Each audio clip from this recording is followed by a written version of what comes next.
Comme le sport, c'est une passion qui peut dévorer ses adeptes. On va parler de modélisme et de ceux qui conçoivent des maquettes d'avions. L'exposition qui a lieu chaque année à Wavre est incontournable pour eux. Cette année, bien sûr, elle va devoir se faire de manière virtuelle, comme vous allez le voir dans ce reportage de Philippe Antoine. Bien calé dans son cockpit, le voici paré à décoller.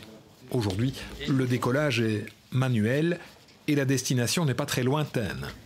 Cette Alouette, qui a nécessité environ 300 heures de travail, est la réplique exacte d'un modèle portugais.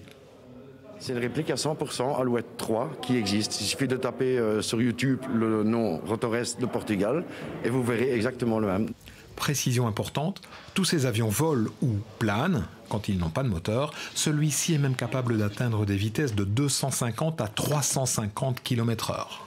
Le niveau de concentration pour piloter ce type de modèle est tel que ça permet de s'échapper, d'oublier toute contrainte professionnelle ou autre, de couper avec la réalité pour un petit moment, pour quelques minutes. Et lorsque le modèle se pose, après un vol qui s'est bien passé, c'est très gai, c'est très grisant et on a envie de recommencer. 72 modèles sont installés dans cette salle de Wavre où près de 1500 personnes s'étaient retrouvées l'an dernier pour découvrir et admirer les créations de modélistes passionnés venus de tout le pays. Les gens viennent montrer ici ce qu'ils ont construit l'hiver. Et ils viennent, ils discutent, t'as fait ça comment? On regarde. C'est vraiment un endroit de passion. Et aujourd'hui, je vois que la passion, elle n'est pas là.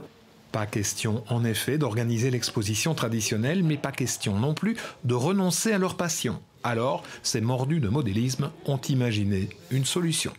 On s'est dit qu'on allait organiser une exposition virtuelle où les gens pourraient visiter l'expo depuis chez eux sur leur ordinateur, se promener, zoomer sur les modèles, cliquer sur certains modèles pour les voir voler, pour avoir des vidéos des modèles en vol. Ce ne sont pas que des jouets qu'on construit, qu'on laisse dans une vitrine. Une expo virtuelle réalisée grâce à cet appareil qui scanne la pièce en 3D.